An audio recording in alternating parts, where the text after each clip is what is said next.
Hi, I'm Tukora and welcome to my world. Today, I want to confess one thing. I want to tell you a story of my life, a story that I've never told you before. Are you ready? Well, it's about my journey to become a teacher of English, and my journey is a little bit unusual.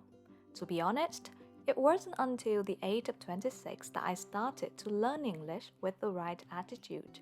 Before that, I was working as an accountant for a multinational company. In those days, I chose to study accounting because that was what my parents wanted me to do. They thought that major would allow me a good job and a stable income after my graduation. Besides, at that time, I really had no idea what I wanted to do in life, so I just followed what my parents chose for me without any questions. Unfortunately, things turned out to be very different from what I'd expected. In reality, it was really frustrating and challenging for me to get my degree in accounting. As soon as I started my study at UEH, my first university, I felt that I didn't fit in.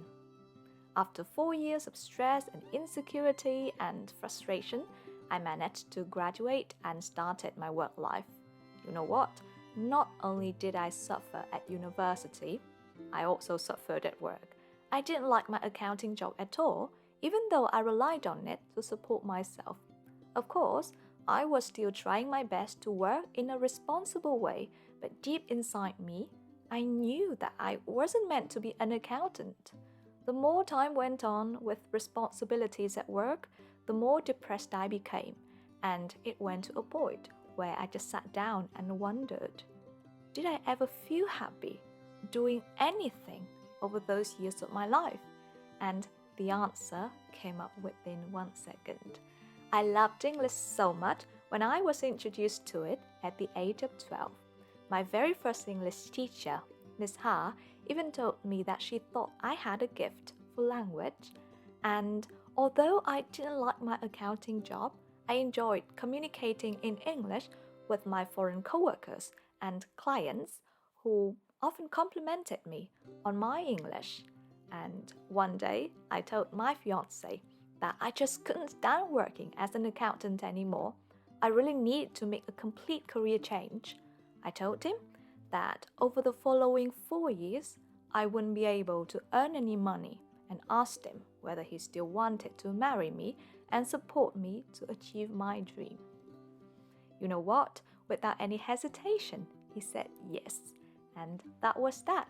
In July 2016, I quit my job, prepared for the university entrance exam, the IELTS exam, and got married.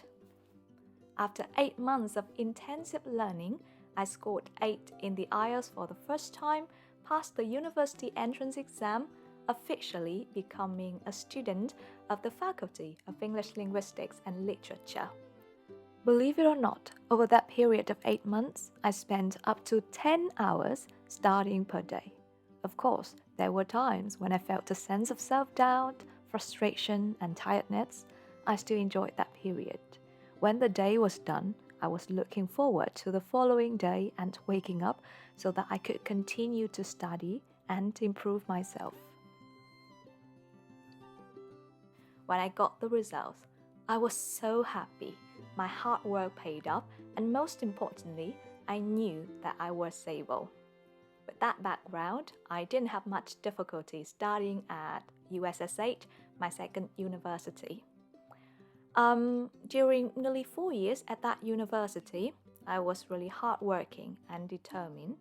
Thanks to some of my instructors who were really devoted and qualified, I was able to reach my potential and graduate with a very high GPA. But there was one thing that I was wrong about.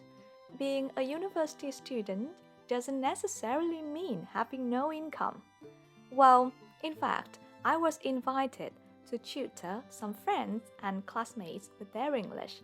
Thanks to being supportive, responsible, and competent, I suppose, I could help them a lot with their English and eventually reach their IELTS targets. From then on, more and more people got to know me and registered for my courses, so I could study, make a living, and prepare for my teaching career at the same time. When I graduated, I had almost 4 years' experience in teaching and succeeded in helping up to 100 people with their English. Earlier this year, my husband and I moved to Da Nang to settle down, and besides working as a freelancer, I started working for one of the best language centers here, improving myself every day. Eventually, I made it. I'm now a teacher of English, and I'm just so happy with my job. Please believe in yourself. Never give up on your dreams, regardless of your age. Happy New Year, and thank you very much for listening.